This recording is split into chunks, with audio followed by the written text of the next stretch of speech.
Welcome to Close Listening. I'm Zach Morgenstern, joined as always by silent co-host Ludwig von B.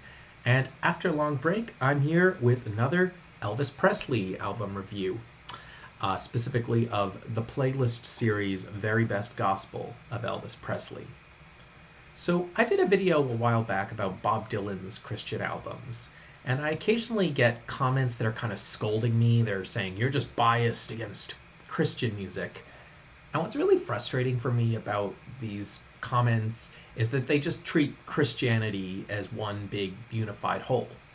Because what's uncomfortable about Bob Dylan's Christian music is that he was a convert to Christianity. He was a convert to the American evangelical tradition, a tradition associated with taking the Bible literally, with promoting some of the more reactionary beliefs of Christianity. It was tied to this cynical idea that American society was depraved. Now, who knows what Bob Dylan personally believed, but great as it is musically, it's hard to listen to an album like Slow Train A-Coming and not hear some pretty uncomfortable suggestions about the nature of Bob Dylan's faith in that. That said, those people accusing me of having an anti-Christian bias probably missed my much less viewed video in which I talked about the gospel music of Sister Rosetta Tharpe, a 1930s electric guitar player and singer who a lot of people credit as the first rock and roll musician. Other than, I think, being a black woman and coming up when she did, I think a big reason she doesn't have that image is she was so strictly in the gospel tradition. But as you can see from my comments in that video, I mostly find her music a lot of fun. And Elvis Presley, who was an admirer of hers, is someone who I also find a lot of fun. So again, I didn't pick one of the actual Elvis Presley studio gospel albums to talk about. I just came across this greatest hits collection in the playlist series, and that's for no other good reason than I'm just kind of nostalgic for this series. There was this CDs and music books store in the Yorkville neighborhood of Toronto that used to sell these. I got my Chris Christopherson Greatest Hits CD from there, and that went out of business a couple years ago, so I'm kind of nostalgic for that. But anyway, let's talk about the songs on here just to give you my sense of my experience discovering the gospel music of Elvis Presley. This collection opens with There Will Be Peace in the Valley. This is a song Elvis debuted on the Ed Sullivan Show, and it was apparently his mother's favorite. Elvis's closeness to his mother, who died early in his career, was certainly an important theme in his life. And I think this speaks to the fact that, Elvis was always a rebel. Like, sure, he was the one who scandalized the Southern conservative preachers with his hip-shaking rock and roll music, but he wasn't going to let rock and roll be his only image. He had this deep connection to the gospel music that did shape him, and he could be rock and roll star and gospel singer simultaneously. As a non-Christian and as a non-religious person, I kind of enjoy that There Will Be Peace in the Valley invokes the image of the lion lying beside the lamb. One generally doesn't associate affection for animals and between animals with the Abrahamic religions, but there is a tradition of that, and I'm glad it comes out in this one. Then we get a song called His Hand in Mine, and the message of this one is, I believe in God because it feels like God loves me. It feels like God is a family member. And this is part of why this music is so much more enjoyable than like the Bob Dylan Christian music. The Bob Dylan evangelical Christian music comes from this place of I'm denouncing my past, I'm angry, I'm joining this new movement. Whereas this is just a song of pure love and joy, that God is for Elvis this member of his family, this parental figure he can always turn to. And even if I don't have that belief, I find that kind of faith, for people who have it, to be quite beautiful. Next we get a more upbeat song called Swing Down, Sweet Chariot, which it's not the song I'm used to, swing low, sweet chariot. It's a different song, and it made me look up the idea of the chariot, and it supposedly comes from this part of the Tanakh about the prophet Ezekiel having this vision of God being pulled on this grand chariot with animal-petted cherubim. It's quite the interesting vision. We then get a song called Milky White Way, which is a kind of odd title, but I think it's just imagery of marching joyfully into heaven. The only song on here I'd heard before in full was Crying in the Chapel.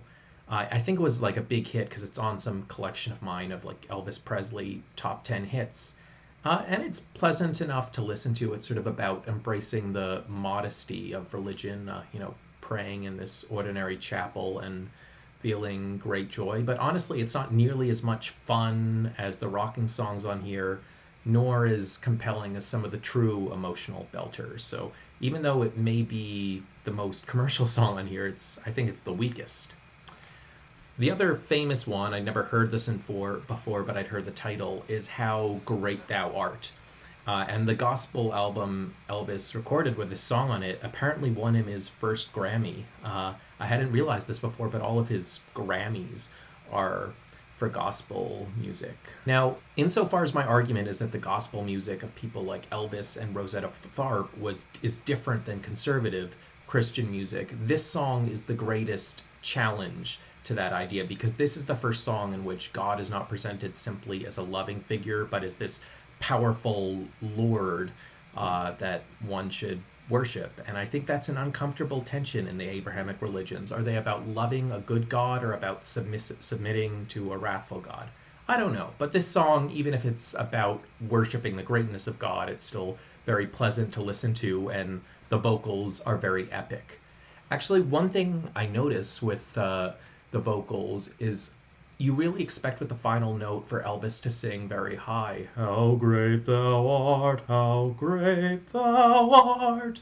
But he doesn't actually go very high with that last note. It's almost as if he doesn't want to let his voice get too majestic. He's trying to show that he is an imperfect human. He'll never match the greatness of God. He can't hit that heavenly note, even if he probably actually could. And the next few songs are good as well. It's just there's not as much to talk about.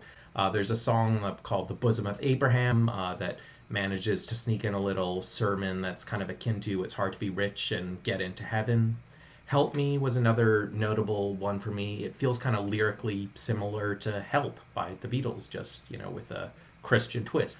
Why Me Lord makes for an interesting almost closer to this collection of songs, because there's a sense of failure in it, the sense of being in perpetual debt to God, of being perpetually not good enough. And luckily that message is made acceptable by how loving so many of the songs are here. And then it concludes with a live, over-the-top performance of How Great Thou Art. Anyway, I wouldn't want this album to be longer than it is, because I feel like once you listen to a few of the songs, you get the point of them. That said, at the runtime you get a nice range of different feels, different variants of this all very positive, reassuring gospel music. So yeah, to tie things back to Bob Dylan, Bob said, you got to serve somebody. And I think for many right-wing Christians, Christianity is like this army. It's like this dire cause you're joining in. Whereas this music, it's like about loving a family member. It's about loving tradition. It's finding energy and fun and joy in this tradition. Which is, again, not to say there aren't weird parts. When you have a song like Joshua Fit the Battle of Jericho, which is, about this prophet destroying another people who are in the way of his chosen people, like, that story is very troubling. The song itself, though, just a lot of fun, doesn't get into those gory details. So, look, if you get into the weeds of this stuff too much, you can question, would I, as a non-Christian, want to frame my joy this way? Would I want to frame it around these stories? No, but an album like this one, or like music by Sister Rosetta Tharpe, is full of joy, and you don't have to believe in the religion to enjoy it. So let me know if there are any favorite Elvis gospel songs for you that were not on this collection. Let me know your thoughts below. I'm Zach Morgenstern. This is Ludwig von B. See you next time.